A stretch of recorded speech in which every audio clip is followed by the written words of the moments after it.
It's been real hard to be a Toronto Raptors fan. The very first season I ever started watching the Toronto Raptors was 2015 to 16. DeMar DeRozan and Kyle Lowry, they made me love the game of basketball. They introduced me to basketball. That was my freshman year of high school.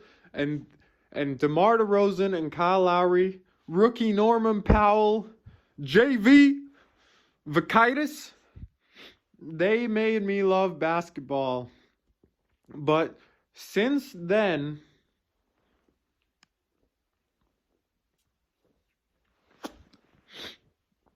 2019 has been the only season worth paying any attention to.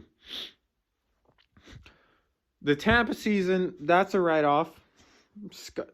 Scotty Barnes, we only got him because we were shit that year. Frankly, it wasn't our fault. The Raptors got a really bad rap. Honestly, it's in the name, I may be drunk and high right now, but the Raptors get a really bad rap. And I feel people don't respect anything that the Raptors do because they are Canadian and not American. And maybe I'm wrong, but the year Scotty Barnes won Rookie of the Year, the future of this Raptors team, he won Rookie of the Year because Cade Cunningham couldn't hit the side of a fucking barn. And Jalen Green, the number 2 pick, he was nothing until year 3, at least.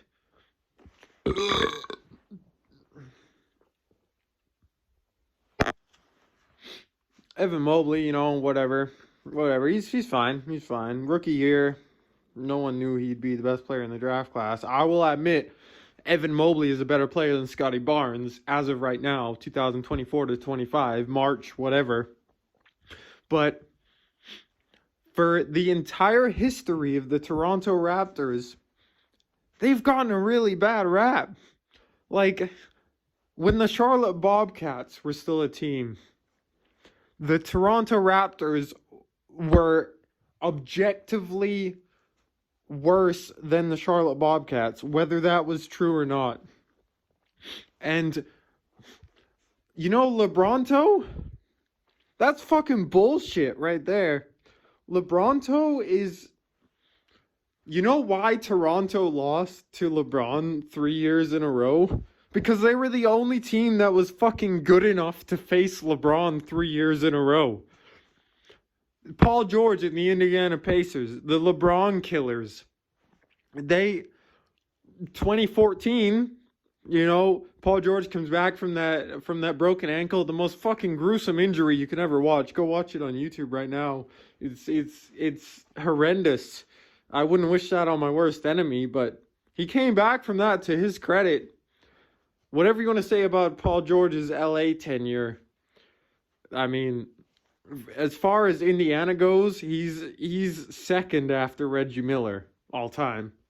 But I mean, so he comes back from that ankle injury in 2014. Maybe that was 2016. Sorry, I'm getting off. I got confused there for a second. I'm drunk and high right now. So 2014, he gets known as the LeBron killer.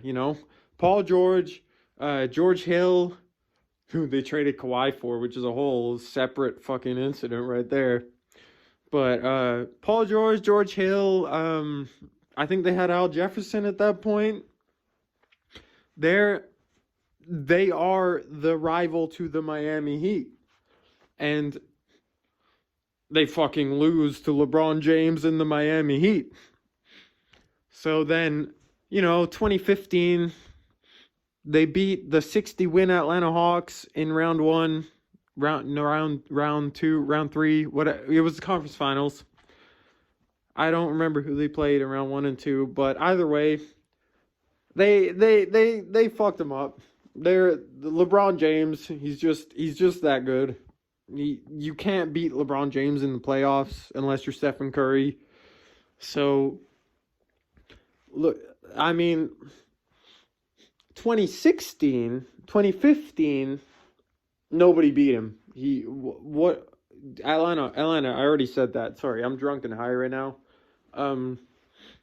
So 2016, Toronto has this horrible thing where they just cannot get out of round one without going to a game 7. And that lasted at least the next year and maybe the year after that too. I think they beat the Wizards in 6 games in 2016. John Wall and Bradley Beal. The what if team. But 2016, I remember they beat the Pacers in game 7. I remember watching that series. And then they move on to round 2. They beat LeBron's former team, which just strengthens the point that LeBron is the fucking team because they missed the playoffs. The Miami Heat, they missed the playoffs in 2015. So they beat LeBron's former team in 2016. Dwayne Wade, Chris Bosh was on the last year before his blood clots forced him to retire. And I'm sorry. I'm so sorry.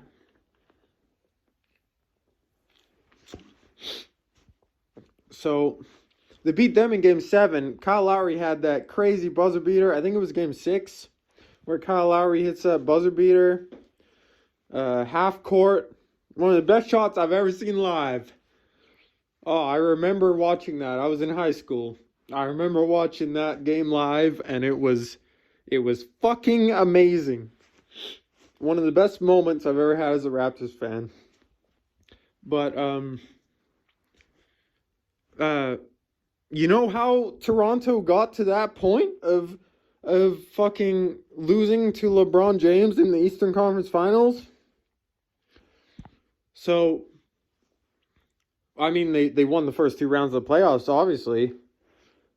But I remember that season, specifically 2015-16, Terrence Ross hits a game winner against the Sacramento Kings. That's 2017. My bad.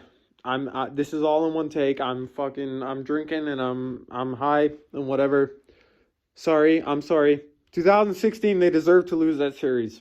The Toronto Raptors, they were still gaining playoff experience and whatever. They deserved to lose that series in 2016 to the Cleveland Cavaliers. Fair enough.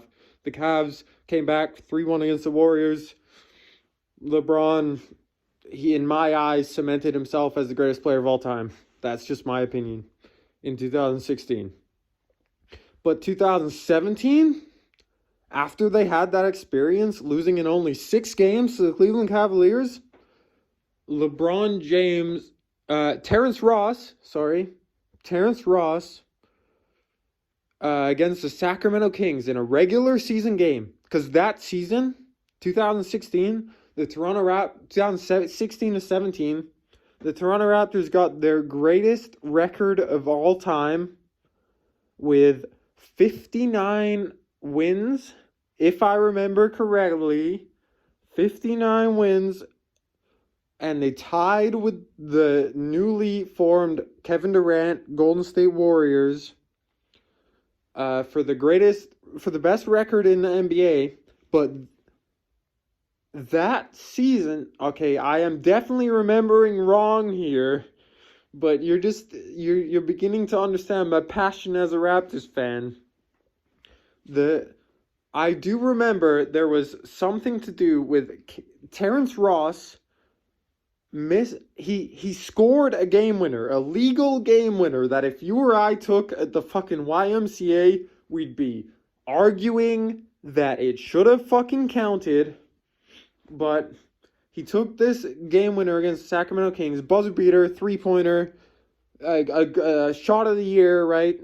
But it was written off because a player DeMarcus Cousins or Zach Randolph, someone who was on the Kings at that point in time, touched the ball before it touched Terrence Ross's hands, and Terrence Ross had no idea. He was just going based on what the shot clock said, based on the time that he believed he had left. And he scored this legal game winner that was written off.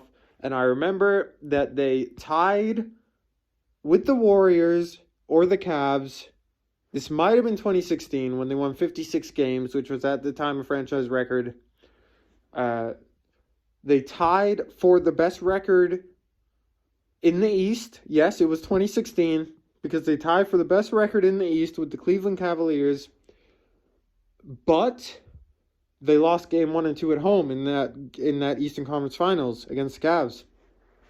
And if Terrence Ross's buzzer beater that should have counted, then the Toronto Raptors get 57 wins on the season, and the Cleveland Cavaliers get 56. So then those first 2 games they lose on the road, I think one of them by single digits, at least one of them by single digits, they maybe don't lose. They maybe go up 3-2 in the series. And then when it's 3-2, it's anybody's ballgame. We never saw Game 7. Game 7 could go either way.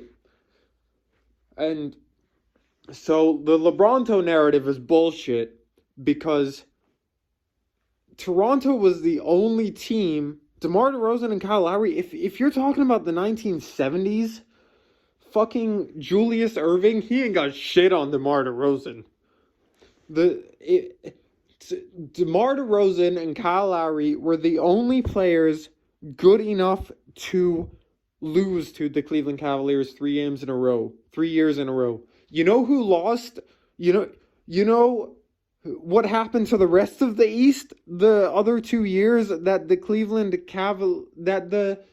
Toronto Raptors lost to the Cavs in the second round? They fucking lost to the Raptors. You know, like the Bucks, the Milwaukee Bucks with Giannis Antetokounmpo. They didn't just lose to the Raptors when they had Kawhi on the team. They lost to the Raptors with fucking DeRozan too. So when DeMar DeRozan says this shit about, oh, well, I do believe we would have beaten the Golden State Warriors in 2019, you know, injuries aside, whatever, however you want to fucking determine that, I'm with DeMar on that. I mean, I believe that the Milwaukee Bucks would have lost to the Toronto Raptors in 2019. The 76ers, I mean, the Eastern standings were so close that year. The 76ers, I can't say for sure because that literally came down to Kawhi Leonard as the best player on the team taking the final shot of the entire series. But sorry,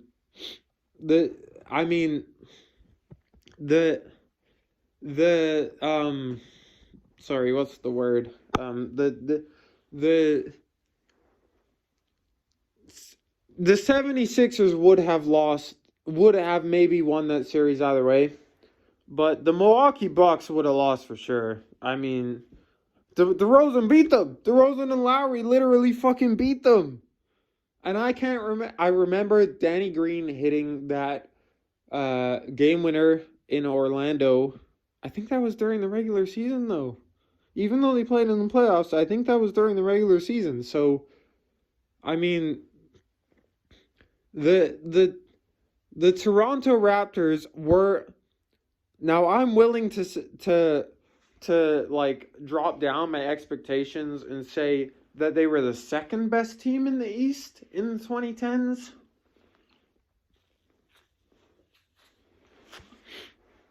Some people would say the Boston Celtics, but I don't think you can say the Boston Celtics off of 2 years.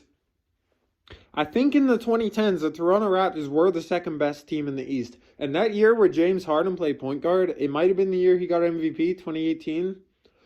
But that year where he played point guard, DeMar DeRozan was the best shooting guard in the league. Kyle Lowry is the greatest Raptor of all time. So many people say it's Kawhi Leonard. You can't say it's Kawhi Leonard off of one season. You can't.